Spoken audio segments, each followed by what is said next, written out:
Hello, everyone. Thank you for joining us this evening. My name is Nicole Crawford, and I am a first-year graduate student at American University, pursuing my Master of Arts in International Affairs, concentrating in global governance, politics, and security. I'm currently an intern with InNetwork, and I also serve as the co-director of operations for the American University WPS chapter.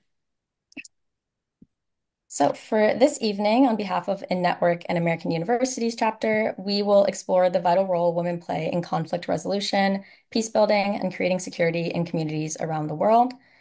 Just a few housekeeping notes. I would like to remind everyone to please stay muted if you can during the discussion. And should time allow, we will have a Q&A at the end where you guys can answer or ask questions, leaving comments in the response section on Zoom or using the raise hand feature. With that being said, I will now provide a brief background on WPS and its importance.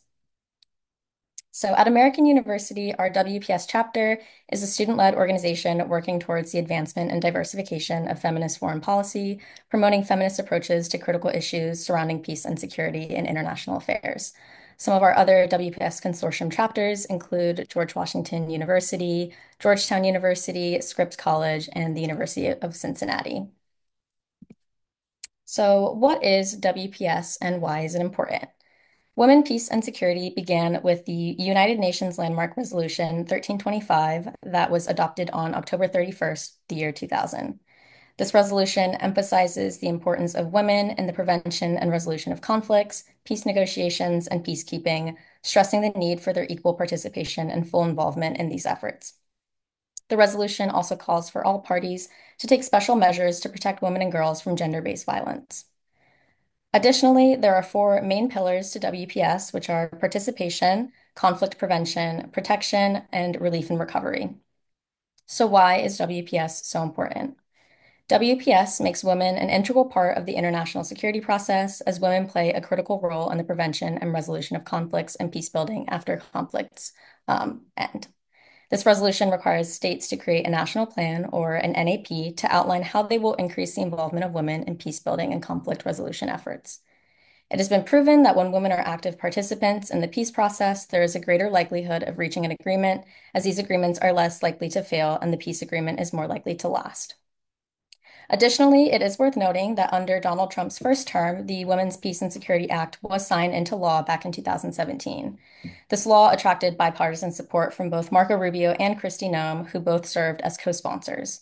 This act recognized the benefits of creating opportunities for women and girls to serve as agents of peace through political, economic, and social empowerment to better support the meaningful inclusion of women in the process to prevent, mitigate, resolve, and recover from deadly conflict or disaster. The Department of State, the Department of Defense, the Department of Homeland Security, and USAID all implemented this act. However, just yesterday, this initiative was terminated by our Secretary of Defense.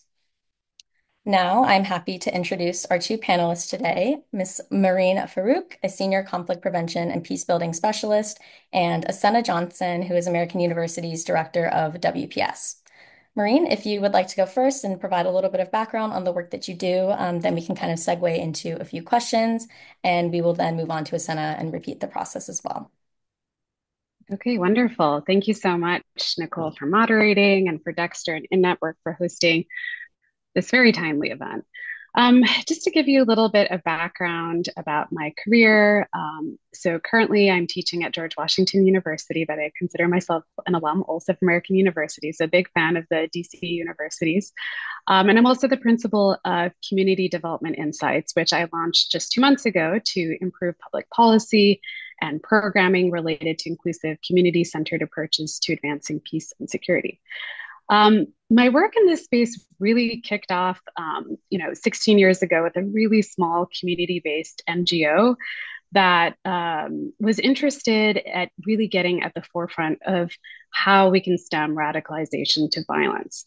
So I started my work, traveling across 80 different cities and villages in Afghanistan and Pakistan to really understand how communities were pushing back against violent extremism, against the threat of the Taliban. And what I found was that some of the most unlikely elements of our civil society here speaking about religious leaders, women civil society activists, street theater performers, musicians, they were having the greatest impact.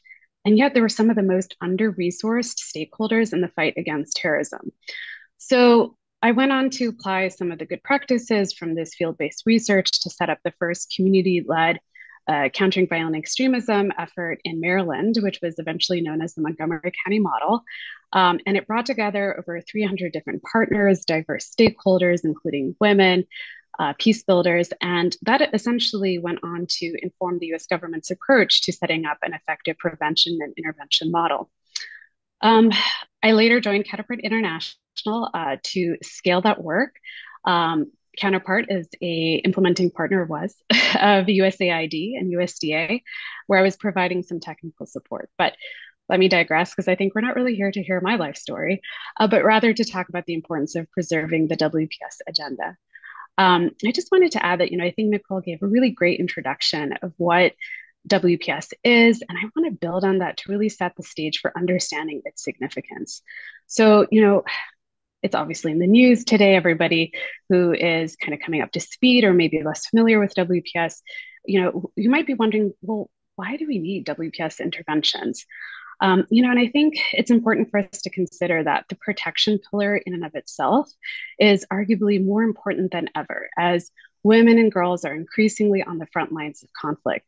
So, according to the UN, for example, in 2023 alone, approximately 612 million women and girls lived within just 50 kilometers of armed conflict.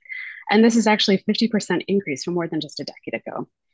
And women and girls are also disproportionately affected by violence. So we know that when conflicts break out, incidents of sexually related violence, gender based violence, all this increases. Women's freedom of movement is restricted. Their ability to go to school, to pursue livelihoods is limited. And most certainly their social development is restricted. So, in short, where in many countries where there are significant existing gender achievement gaps in education, in workforce, in health outcomes, we see that conflict is exacerbating and amplifying those gender gaps. And essentially, that's leaving more and more women and girls behind. Now, consider that in addition to the fact that countries facing chronic or long periods of conflict face even greater consequences. So, over time, structural violence, and here examples of unequal pay, limited access to financial institutions, limited protections under law, limited agency on reproductive rights. All of this further restricts women's meaningful ability to bridge those gender gaps. It essentially erodes their ability to exercise agency on the key decisions that affect their peace and security. And ultimately, these gender inequities further exacerbate power dynamics. So it's further amplifying that inequity and increasing that propensity towards violence, particularly towards women.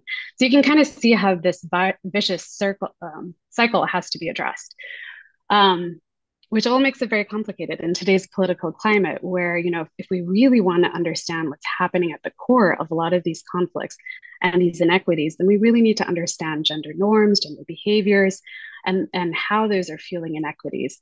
And often that will lead to some uncomfortable questions in our societies, which is, I think, one of the reasons why it's come under political attack today.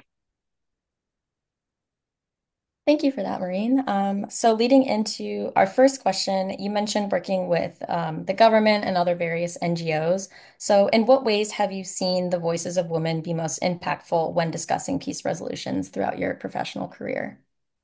Yeah. So I've observed that we're really most impactful when we go beyond this argument that women have a right to be heard, that they have a right to be included in peace processes, but rather instead focusing on how their engagement will shape more robust policy outcomes. When we talk about engaging women in peace and security, we often hear this argument that women are half of the population, right? As if women could be reduced to a singular monolith. And this is often framed within this human rights paradigm. So, the argument goes that women have a right to be able to inform key decisions that affect their lives. But the challenge here is that when we go about this from a rights-based perspective, traditional power brokers, essentially the male elite, they balk, right? Because they fear that expanding the rights and access to power to one group will surely detract the power and authority of their own group, right? Um, I'll give you a quick example from some work that I did in Afghanistan back in 2012.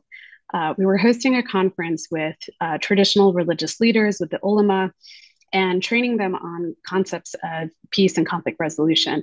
And one of the panelists was focusing specifically on women's role in peace building. It's very interesting, but I noticed very quickly that the room was kind of sleepy. It was like late in the afternoon, but as the women started speaking and as they started citing international conventions and sustainable development goals and this human rights framework, the men in the room were getting more and more agitated. And so suddenly everyone's awake. And then finally, one of the female speakers said that, if only women had a chance to be engaged in peace building, we wouldn't have any of this going on. We wouldn't have any of these conflicts. And at that point, one of the participants couldn't help themselves and he stood up and he was like, "You women are accusing us of fueling this conflict when it's you. You're the ones that are fueling the conflict. You are, pressuring us to have these big weddings. We don't have land. We don't have access to, financial resources to make this happen." And so to put it short, it created a very us versus them dynamic. So I think we really have to avoid framing this as like a zero sum game where one party wins at the expense of the other party's rights. Instead, I think that we have to appeal to the interests of those traditional stakeholders, right? Working in Niger in West Africa, what we found was really effective was working with religious leaders and helping them understand that under the traditional concept of community building, consensus building, it's important, therefore, for us to include women's voices so that we truly have that community consensus, like that whole holistic perspective.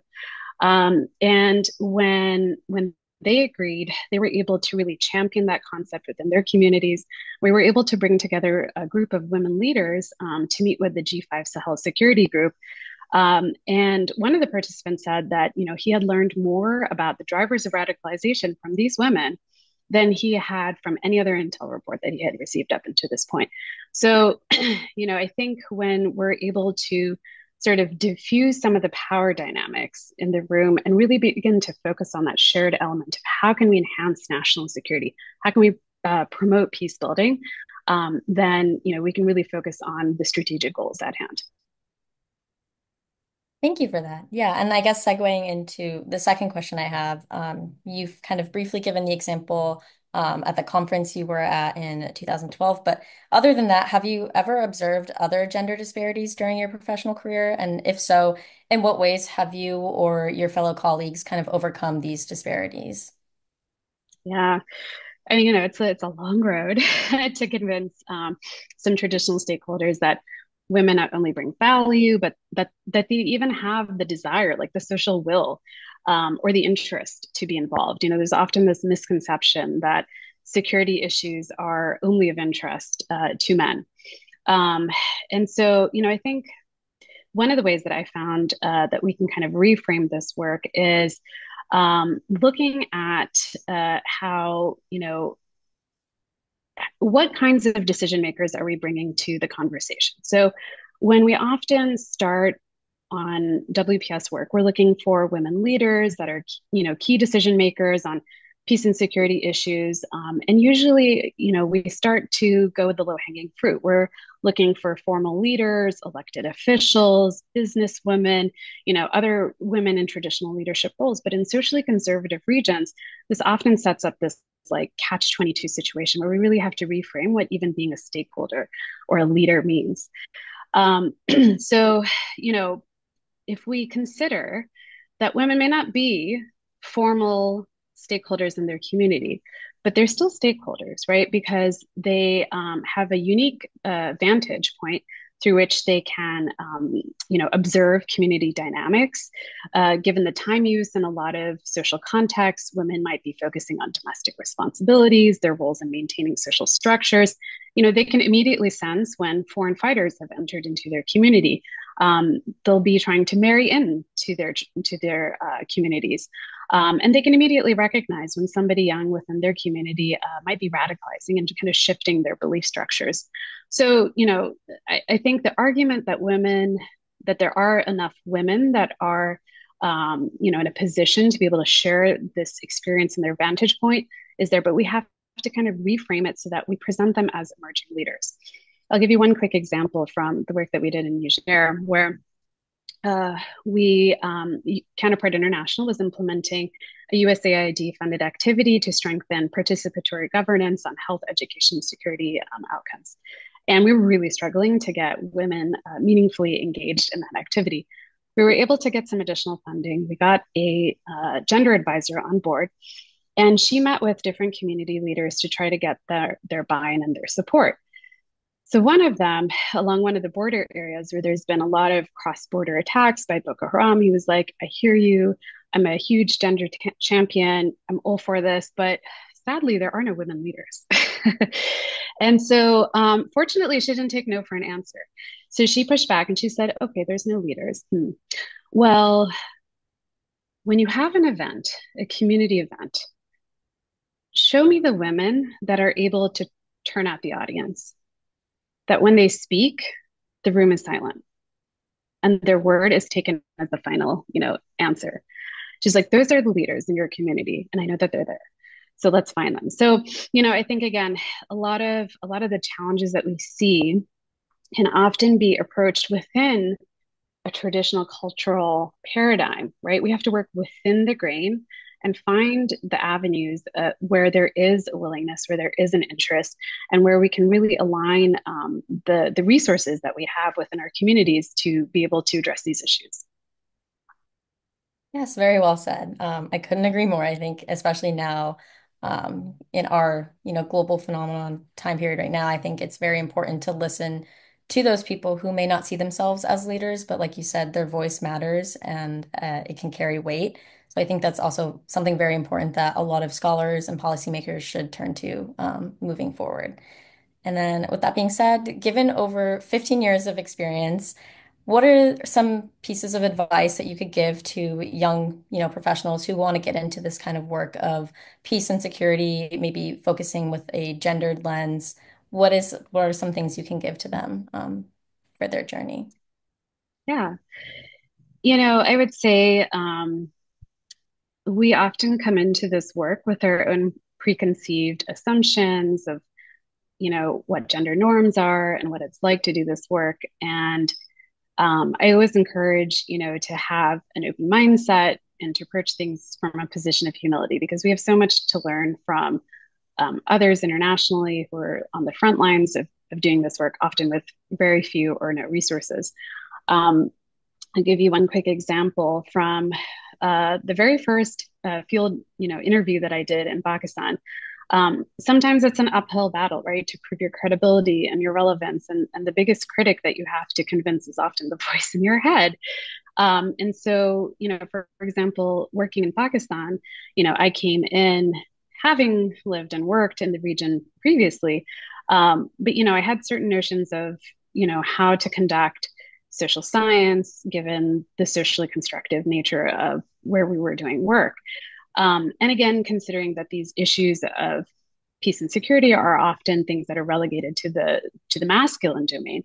So when I was doing this field work, I was with a team and I was the only woman on the team. And so I thought it would be culturally appropriate to allow my male colleagues to introduce our work and to, at least initiate the interview and the questions. So our first interview was with this very well-renowned religious scholar who has set up a network of, social welfare institutions throughout the country. And so, to put it lightly, is kind of a big deal. And so after my male colleague gave his introduction and the pitch, the scholar listened very politely and he nodded and he was like, okay, wonderful. Maybe you can just email your questions to me and I'll get back to you sometime soon. And I thought, oh goodness, like I have traveled so far, that morning, like 4 hours by road. And, like this is not a good start to our research. So, I kind of threw my own, conceptions of those gender norms out the window. And I spoke up and I said, if you don't mind, I would love to ask you just a few questions since we've come a long way. And I would love just to learn from your perspective. So again, I came in it from a position of humility. And that religious scholar, got off of his seat, sat on the floor in front of me, and he was like, ask me anything. And for the next 2 hours, I was the one leading the conversation. And it really set us on a great trajectory for the research that we were going to do. Thank you, Mehreen. Yeah, I think that, it's important for, young scholars and young professionals to not be afraid to speak up because every voice matters. And I think, given your example, I think a lot of people can relate to that as well, being in the situation where they might not see themselves as a leader, but then taking that leap of faith can turn into something so great and so wonderful. And, lucky for you, it landed 15 years of a career.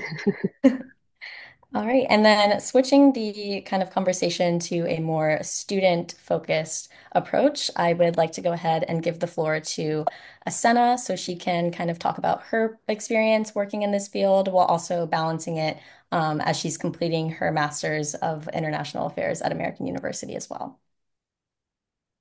Oh, hi, Nicole. Hi, everyone. Thank you so much for having me. Thank you to Network for inviting me to come and speak today. And it's been so interesting to hear from Mehreen about her experience in WPS as well. Like Nicole said, I'm currently studying global governance, politics, and security at American University. Previously, I got my bachelor's degree in international affairs and political science from Salisbury University in Maryland.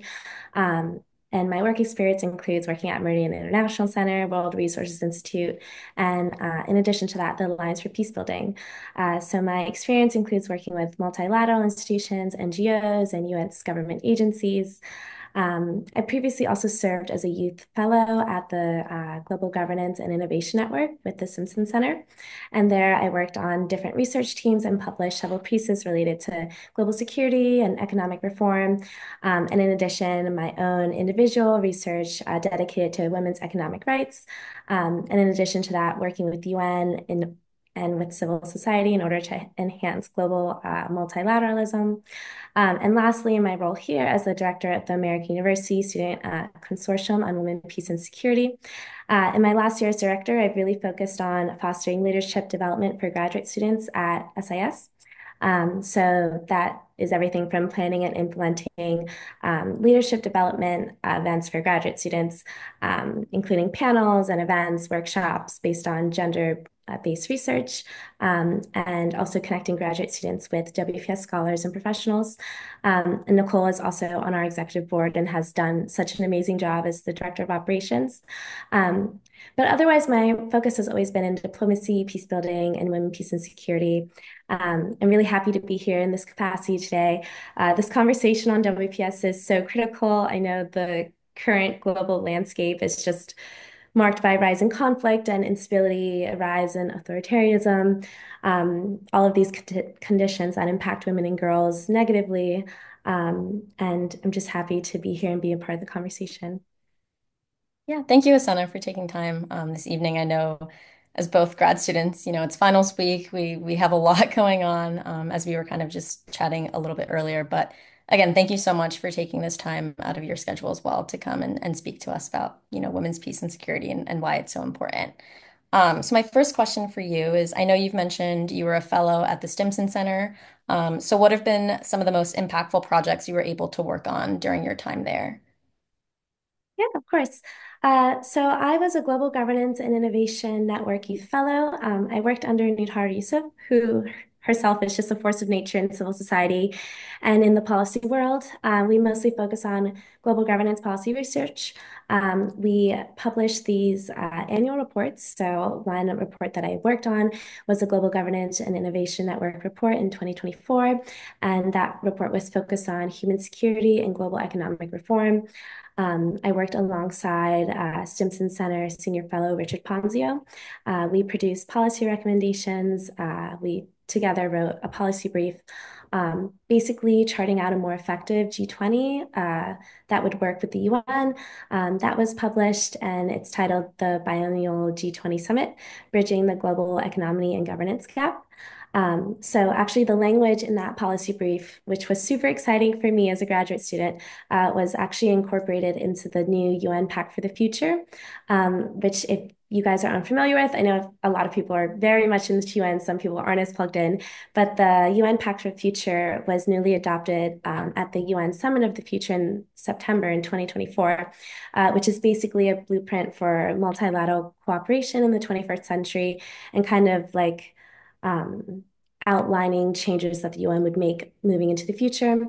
In addition to that, I also helped with planning several different dialogues and global convenience at the UN, mostly working on a declaration for future generations, which kind of focuses on working on global governance to protect basically the earth for future generations, which was very exciting work. But more related to WPS, I was able to publish individual research, which was titled Charting a New Course to Advance Women's Economic Rights. So that year in 2024, the Commission on the Status of Women came out with their annual report, but their annual report was focused on the feminization of poverty. And the report repeatedly emphasized strengthening institutions and financing with a gender perspective. And I read the entire report and I thought, the report doesn't really acknowledge or recognize that these institutions that they want to strengthen and help with financing are also the same institutions that have resulted in the global feminization of poverty. And the feminization of poverty is this phenomenon that women kind of in the global South or just honestly throughout the world it's women that live on less than $1 a day and they just constantly face this like economic discrimination. And so basically, that brief that I wrote focused on how investing in women begins that we need to acknowledge in the widespread systematic oppression and the intolerance of women that is so ingrained in our societies and institutions. So that was a really interesting piece that really got me super passionate about WPS and just focusing on like what are the institutional barriers? How can we abolish these discriminatory laws and policies? And then, in addition to that, expanding women's participation in leadership, which are kind of all components on, how we address advancing women's economic status. Um, and also, I mentioned in that piece as well that the UN in itself has an opportunity to set the standard in gender equity by appointing a woman as the Secretary General for the upcoming 2026 term. I know there are several women that are in the running, but that piece is really what got me into really being interested in WPS. So that was one of the kind of turning points for me at the Stimson Center. Thank you for all that. It's very interesting to see kind of how you got involved in this research and sort of how you became kind of, your passion for this kind of work, where that stemmed from. And so kind of shifting the focus on more of like the academic side, how have you navigated this field of peace and security as a grad student or even as an undergraduate student? Yeah, of course. Um, I myself am a first gen graduate student. So for me, it's always required a lot of initiative, adaptability, and also just kind of having a commitment to my academic interests beyond my coursework and just the classroom. I always shout out different fellowships, internships, and leadership roles. And in that process, that always allowed me to engage with different people and kind of build different relationships within the world of global affairs. But my first fellowship with the Simpson Center really added to me contributing to kind of UN aligned research initiatives. And then when I became interested in WPS, organizing, different campus activities, also really was able to kind of get me into that role as a student leader. And honestly, my biggest recommendation for others that are trying to kind of build a name for themselves and establish a reputation in their field, is that you shouldn't be afraid to create opportunities for yourself and also for others. I think sometimes you find something that you're really interested in and there's a barrier. And, if you can't, work with a really top tier policy organization, you can also begin small and volunteer or become a student leader. And I think many women especially kind of face setbacks, especially early in their careers. But I think there's a lot more power in giving yourself permission and autonomy to kind of reframe the narrative and create your own opportunities. And in that, you can also help others as well. So the WPS chapter at AU was actually started a year before I became the director. So it's still a very new organization. And then when I became director, from there, I was kind of able to take the organization and kind of envisioned what it could be and kind of just build out the different webinars and panels and events that we'd like to do. So um, I know a lot of the events that we've planned, Nicole has been here for the planning of all of this, but I know I wanted to hear from, more POC women working in security. So that involved me reaching out to, scholars, academics, professionals, and inviting women who I personally could relate to come and speak at American. It required a lot of teamwork and planning and innovative thinking, but I think simply having an idea and wanting to carry it out is enough. Um, and then also wanting to either create scholarships or funding where you may see a funding gap or where you see a certain need. I've also recognized that as a barrier to advancement. I think a lot of students face unpaid internships, unpaid opportunities, which may be super great for them academically, but may not be as financially accessible. So that is also just another tidbit of where I see like being a student, sometimes this can be difficult. But yeah, just forming relationships and networking has been able to kind of broaden my horizons in that way. Perfect, thank you. And then I guess my last question, kind of bouncing off your, experience as the director for American's chapter, what has been the best part with working at American on this chapter and, kind of taking on a more leadership role in this position? Honestly, I've loved having a leadership role, especially with the WPS chapter. I'm grateful that the chapter is not only an academic resource for students, but also a place where students can connect on a personal level. I think sometimes when you're entering grad school, you've kind of maybe you're going directly from undergrad. Maybe there's been a brief period of time when you've worked.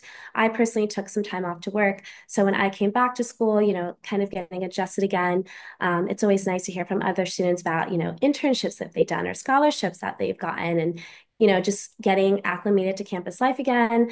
And also in addition to that, I think the issues that we're studying and researching regarding WPS and gender issues are a lot of problems that we personally can relate to or our families can relate to.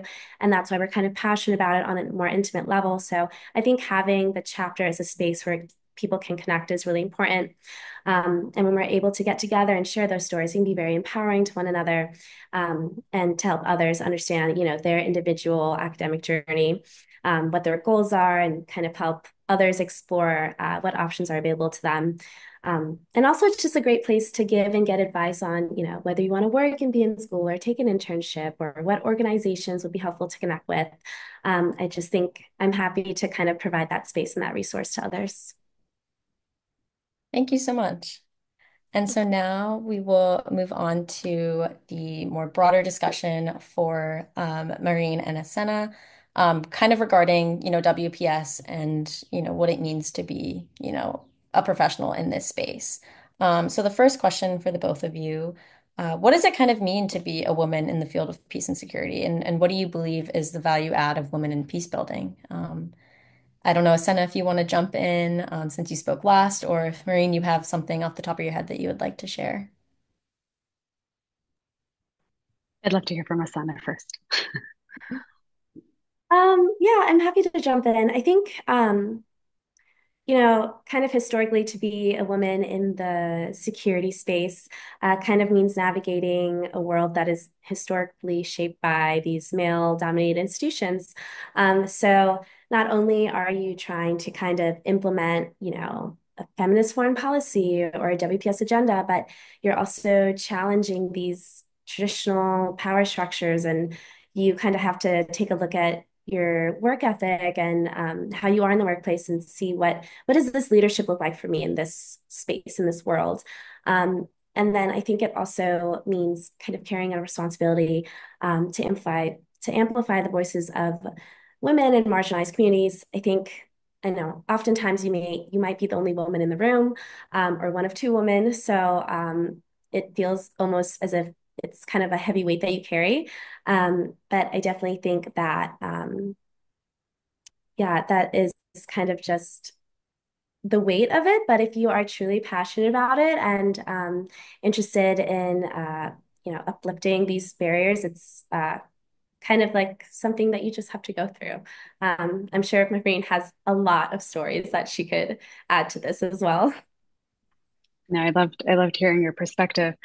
I mean, it's so interesting. I think one of the things that you touched on is this feeling like you have to be this ambassador of an entire gender, and the weight that comes with it. And it's so important for us to have an intersectional lens when we consider gender and all these different complex challenges that we're looking at. And so, I think one thing that's just kind of helped me, because even just the thought of that expectation is so overwhelming, that when I introduce myself, I will say that I'm not a gender expert, I'm a gender champion, like I'm a gender inclusion champion. And so I think that again positions myself in a place of curiosity, of humility, and just kind of going into like listening mode of how can I help fill the gaps, how can I learn and see where additional like resources and training and capacity strengthening can help augment one demographic's ability to address this problem set. And then, I think just constantly asking the question, right? I remember I attended this launch of a global terrorism index, and it was a fascinating presentation. They were giving lots of statistics. And so, I raised my hand and was like, well, have we disaggregated the data by gender? And of course, it had not, which, I think creates a great disservice to the field because until we begin to do like the bare minimum of being able to disaggregate these trends by gender, we're not going to really understand how peace and security is being impacted, experienced, and resolved, by different genders. And so that's kind of like a common refrain. Like I'm constantly trying to like identify where those gaps are in research, where we can champion the inclusion for like greater resources, more funding, and more supports so that we can get to that point. Um, yeah. Thank you. And then I know we've kind of talked a lot about, the professional side of women, peace, and security, and becoming involved in those ways. But what are some ways that, you yourself or Asena have you feel that, women in local communities can become involved in this sort of initiative? Mehreen, if you want to answer first. I can jump in for sure. I mean, there's countless avenues here. In many societies, as I mentioned, women often have a greater understanding of those social dynamics, and they can provide really valuable intel. In Afghanistan and Iraq, for example, the U.S. military had these female engagement teams, and so these were these all voluntary female units that were trained as soldiers, embedded into the units. They learned the local languages and the cultural customs. And so even when they were going on regular convoys, they were trained to basically take note of familiar faces, and they could rapidly identify if something was amiss, right? If somebody that they commonly saw playing in a particular place or something was a little out of place, they could immediately kind of pick up to see whether, militants were shifting and, preparing for an operation. Um, you know, Women are also in a unique opportunity in many socially conservative regions where they can do body searches, right? And so in East Africa, for example, some colleagues at the Department of Justice are supporting a program to strengthen local law enforcement capabilities. And one of the things that they found was that a lot of women in Kenya were being used to smuggle suicide belts from Somalia into Kenya. But because the border police didn't have enough women in the force, they weren't able to do, the full body pat down and scans. So once they were able to train and recruit women, they were able to drastically reduce the arms smuggling. There's also other stories that, women have an operational advantage. Like women are often more effective snipers. Ukraine, for example, has a long history of female sharpshooters going back to World War II and including into the current conflict. So, I think depending on the audience and who we're kind of focusing on, there's a lot of anecdotal evidence and now increasing research that women's involvement in peace and security really strengthens not only the lethality of our military force, but also the peace building capabilities of civil society. Yeah, I also wanted to add, Mehreen touched on some very interesting things. When I was taking that class on gender and peace and security, I had been studying international affairs. I had at least gotten my bachelor's degree and I was well into my graduate degree. And I was really taken aback by some of the things that I was just learning that were related to women. And it's kind of funny how we're kind of siloed off and not kind of like included in mainstream academia unless you take a gender-based course. You're really not learning these things. So I would really recommend to women to just read about feminist foreign policy, educate themselves, and really learn. I remember I was surprised by this very simple fact that car crash seats are, even the mannequins that they use when they do simulations of car crashes are heavier and bigger for men and not tested for women. So it's even like, even if you get in a car, something you don't even think about, like this wasn't tested or created with me and my body and mind. So I was learning things like that every day in that class that really just kind of made me realize like, oh my God, like I need to do a lot more to inform myself and to become aware because, there are so many different examples related to this one that, kind of make you think, huh, like I need to be a little bit more of an advocate for myself and other women as well. So those are just my thoughts on, how you can get involved. I would definitely say volunteer, educate yourself, uh, in school, become an advocate for others. I think that can be really powerful. Thank you. Yeah, and I know throughout our discussion we've kind of talked about ways that we can reframe WPS to policymakers, especially, with the changing international environment and things like that. But what do you guys think is probably the most important way that we can reframe this agenda, especially now since a lot of these, initiatives like DEI and now the WPS Act are kind of being taken from these high positions in government? I know Mehreen, you talked about not viewing it as a zero sum aspect, but I was just curious to see like what are the other kind of frameworks that we can discuss WPS around.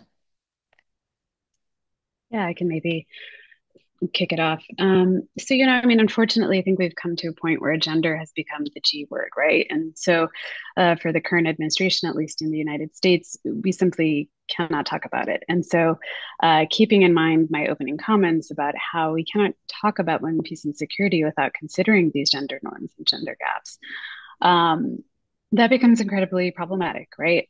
And I think that's where I think the 2024 WPS implementation plans sort of landed in some trouble where, they acknowledged the systemic challenges in societies. It advocated for the use of gender analyses. Um, it committed to having gender advisors, you know, champion these resources, lead these assessments, and really build the capacities of these four agencies. And so, even if we were just to do away with the G word and have something like a WPS light, right? And focus, unfortunately, in more of a transactional way, looking at, where women's integration is actually providing that value add for national security, I would really focus on three things. So, number one, this idea that engaging more women in key decisions that impact their families and their communities, it strengthens their sense of agency and allows for more responsive governance. And we know this to be a key factor for building resilience against fragility and even against violent extremism. Number two, I think it gives us a leg up against our adversaries. So, Russia, China, Iran, there's some of the countries that lack a national action plan. And this gives the United States and the DoD specifically some opportunities to, you know, um, have some diplomatic leverage and to really try to attempt to outflank Chinese and Russian activities and places like, Eurasia and Indo-Pacific theaters, if not globally. So in short, the argument that it makes our country and our diplomatic efforts and our partners even stronger. And then third, I would say,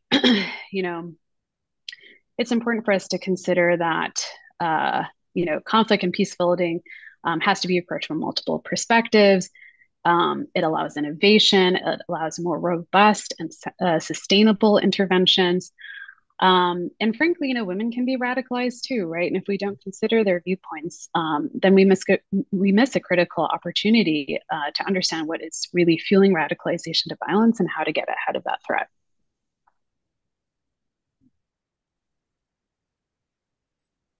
I would agree with everything Mehreen just mentioned. I think that the best way to kind of handle this harmful rhetoric that's coming now, it's like gender, DEI, they're all is seen as these, or like the term woke, all of these things are seen as being negative and having negative implications. But I think it's really important to kind of frame the WPS agenda in using language that is familiar to the current administration and those that, are maybe more hardline national security experts by using data and data-backed, um, facts and things like that.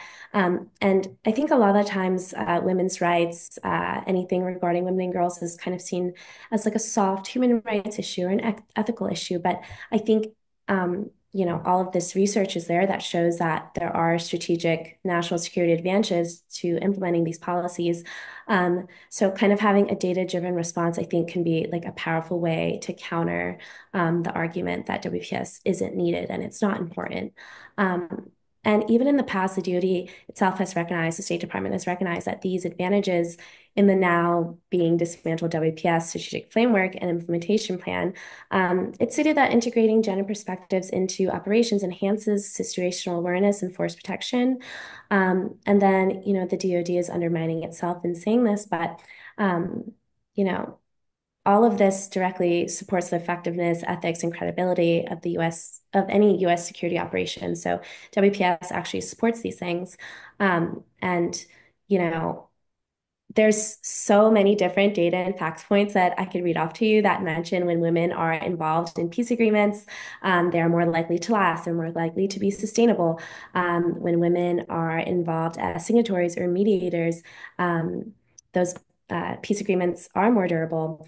Um, and also, I think the most important fact of all is that countries that have higher levels of gender equity are less likely to resort into stability and violent conflict. So really, WPS directly relates to a country's national security, which is something that I really think we need to hold on to and advocate for.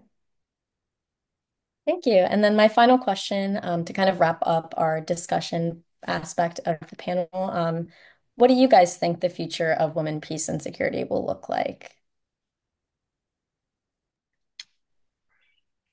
Yeah, that's a good question. I mean, you know, I think I think we're still going to see this work continue. I still remain hopeful. I think it will be conducted by a very different bureaucracy. So, the departments at the State Department or the DoD or DHS, et cetera, that were leading this work, it's going to be restructured. It's already informally being reframed as, women's issues. And so all this is to say that, like, despite the political posturing, I do think that there is a political future for this work to continue. There's a lot of rhetoric that claims that this is, a UN agenda. It doesn't really advance US national security interests. And the fact remains that over 107 countries have developed their own national action plans. And the US has been a leader in this space. And so, I think there's still a global recognition that, for us to really develop positive peace to prevent, further conflict and atrocities from, further destabilizing the world, that, we need to be able to approach these issues from different angles. And that does require the involvement of women at all levels. So just as Asana, said so eloquently. I would also add that, in the future, I think there are also so many different emerging new areas that are related to global governance and things like artificial intelligence and cybersecurity and environmental sustainability. I think continuing to integrate WPS into those kind of like new emerging domains will be really important. So, the work will continue to go on. Um, and then something I also always thought was interesting is that there needs to be more increased accountability and different effective methods in order to reach gender balance in political institutions. For example, when I did write that piece about women's economic stability and the feminization of poverty, it is very, very slow moving. Um, and so, kind of focusing on having countries be more accountable to their promises to, advancing women's rights is still going to remain important even today. And I think, several countries now are implementing, different types of gender quotas for their elections, and they need to have, a certain amount of women on the ballot or in their parliament. So, half the countries in the world today are using some sort of gender electoral quota for their parliaments and governments, which I think is amazing and is kind of a great way to kind of increase transparency and accountability. Um, and I also think two things that I'm hearing when I go to different conferences and different panels is kind of this focus on empowering. Mehreen touched on it a little bit, but empowering local women leaders and telling them, hey, like, but you do have an important role in the community. You are a leader and you have the ability to be a local leader. So, kind of uplifting those grassroots WPS movements and the women that can be peace builders for the global South and kind of legitimizing those roles, I think will be really important in the future. And then lastly, intersectionality, something that is one of my favorite things to do research on. But I think embracing intersectionality within WPS as well, kind of like broadening it to all women, including those who are, Indigenous or LGBTQ, disabled, displaced, immigrant, like kind of broadening like what umbrella this goes under. And I think if our institutions can also embrace kind of this complexity, WPS can kind of continue to move forward and adjust as time goes on. So.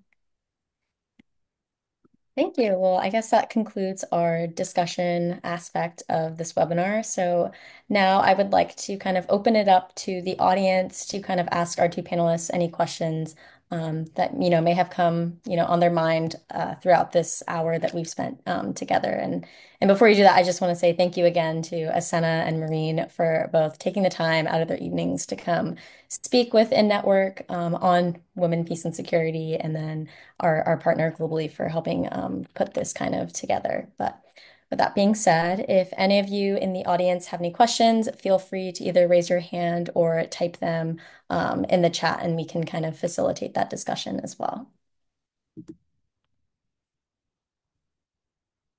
Oh, Dexter has a question. Hello. Awesome, awesome, awesome.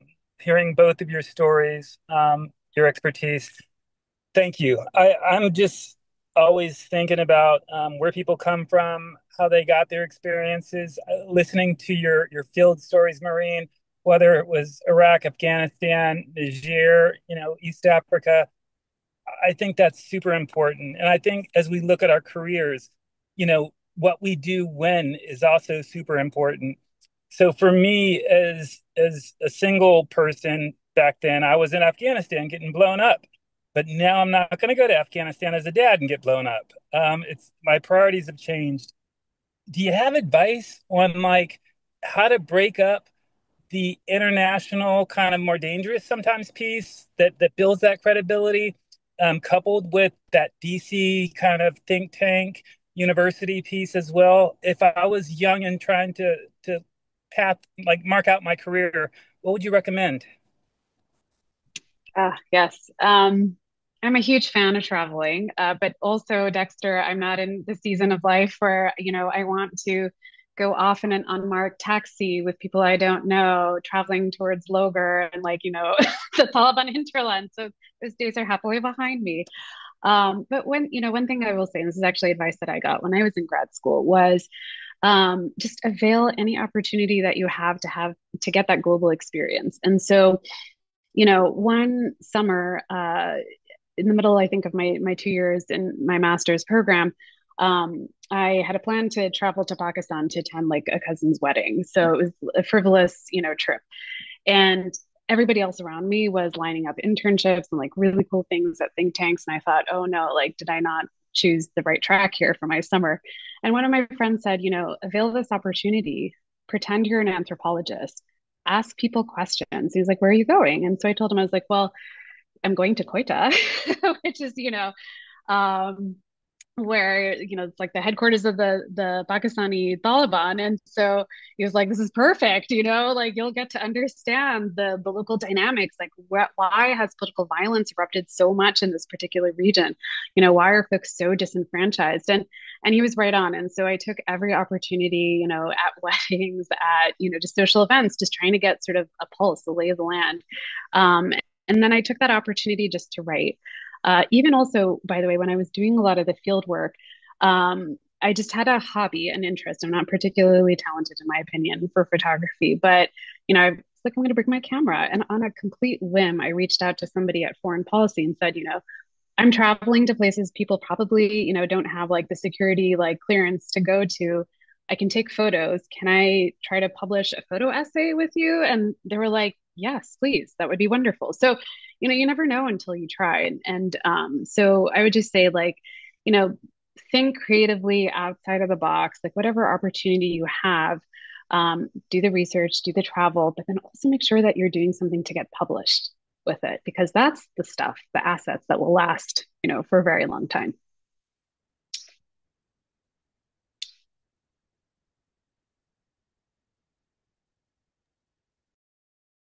I That is so incredible that you were able to publish. I'm like, I would love to see that. Um, no, I think it is important to travel. I recently did a critical language scholarship in Turkey, and it's funny because my mom is Turkish and I'm like half Turkish, half American. And so sometimes, I think, especially women, if you are a POC or if you do speak another language that's not commonly spoken, I always remembered being like, oh, like no one speaks this. It's not that important. Like lean into those things that make you unique and special because one day that can be like your thing, that can be your niche and your leverage. So, I applied to the State Department scholarship. I got to go spend a summer just kind of doing citizen diplomacy. And that was so lovely and kind of just like healing for me to be able to take like a language that I spoke in the house and be able to put it on my resume and talk about it in a more professional, formal setting. So even if you do have something that makes you unique, I think leaning into that is really important. And like you said, you were going to places that, maybe only you could go to and not that many other people would be allowed to go to. So yeah, that's like your power, that's where the intersectionality, the DEI piece comes in. That's what makes you unique. So I just wanted to add that. Thank you. I did see Jace. You had your hand up for a quick second. Was that for a question or a comment that you had? I did. I wanted to thank both of you so much for sharing your wonderful perspectives. It's really been enlightening. So, Sena, I wanted to say teşekkürler. Thank you very much. But I had a question more so for Mehreen, and I was wondering if you would just, I guess, briefly opine on it. In recent years, we've seen a disturbing rise in online misogynistic content, particularly among youth in both Western and South Asian contexts. Interestingly, like we've also seen it rise in regions like Kerala, which is where part of my family is from. And historically, that region has been very culturally matrilineal and matriarchal. So much of this content, which is being amplified by social media, promotes a really regressive vision of gender roles and moral control. Given this shift in online discourse, do you believe that this trend will have a lasting impact on women's roles in policy making and national security, or do you believe that it's just a temporary cultural backlash that will disappear? Yeah, wonderful question. I think these things come and go in cycles, and so this isn't the first time in our history that we've seen a rise in this kind of misogynistic rhetoric. But what's interesting is it's coinciding with a lot of sort of supremacist movements. And so, it's not just, toxic masculinities now, it's this concept of male supremacy, right? And then that bears with it its own particular challenges and concerns. So again, coming at this from like a violent extremism expert background, I think there's a lot of lessons learned that we can apply of, how communities have pushed back against similar types of movements, right? So anything that is evoking this kind of us versus them, that's challenging the idea of pluralism. Um, we found that alternative narratives can play a powerful role, right? We can have gender champions that can really like model what positive masculinities look like. And I've seen that manifest itself through a number of different campaigns. So in Pakistan, for example, in 2009, at the height of when the Taliban were really, bombing and targeting and taking over large swaths of the country, Coke Studio had developed this really amazing program on TV once a week, very popular, where they brought in these musicians to take traditional songs and kind of add like a new twist to it. But the topics were about like peace, social cohesion, and pluralism. And so it became viral. Like these songs were, loved by everybody. And so that was like one avenue to really kind of socialize this concept across a large generation. I would say though that given that this is happening in online digital spaces, I think it's really important to make sure that we're countering this using our digital tools, but also considering like how to connect online with offline still as well. So I still think there's a huge role for civil society groups to again, try to tackle those exclusionary identities, try to promote positive critical thinking, social cohesion, and hopefully get ahead of this threat. But yeah, I'm hopeful that this is just sort of it's a short term challenge that can be overcome. Thank you for referencing Coke Studio as well. I love their videos that they put out and the content. But yes, it really is alarming to see these changes. I do hope that we move in a more positive direction and that we're able to change the trajectory soon.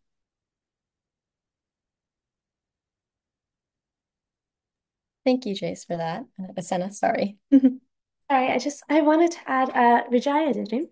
But also I know that a lot of social media platforms, and when I was working at the Alliance for Peacebuilding, we were studying kind of like social cohesion.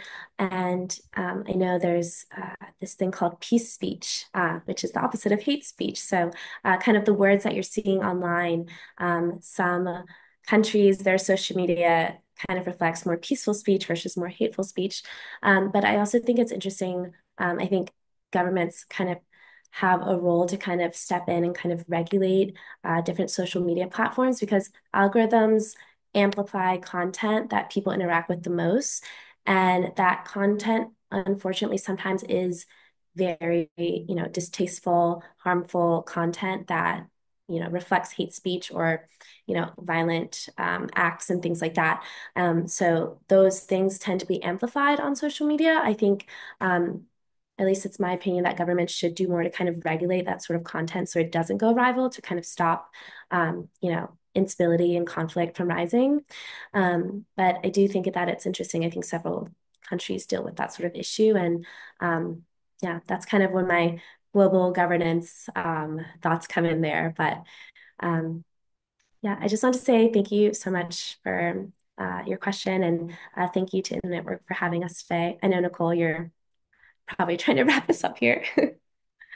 No, no, I actually completely lost track of time during our discussion. I found it to be very insightful and, very helpful to kind of hear both of your perspectives. And I know we've been kind of messaging back and forth over the past month now to kind of get this webinar going, but actually sitting down and hearing your experiences and your stories firsthand it's been incredible to hear. With that being said, I know we are a little bit over time. Does anyone have any additional questions or comments they want to ask our panelists? If not, we can go ahead and quickly wrap up our meeting. Right, so it looks like no one has any questions. I'm reading the chat. All of your messages are so wonderful and so lovely. I had an amazing time during this past hour and almost 10 minutes now facilitating this discussion, and I hope we'll have many more in the future. But again, I wanted to say thank you, Mehreen, Asena, globally in network, everyone who's kind of made this happen this evening. It's been wonderful. Yeah, all right. Well, with that being said, that concludes our webinar this evening on women, peace, and security. And I hope you all have a wonderful evening and a good weekend. If you're in school, good luck with finals. If you're working, have a great work week. But thank you everyone for taking this time this evening to meet with us. Thank you for having us. Thank you, everyone.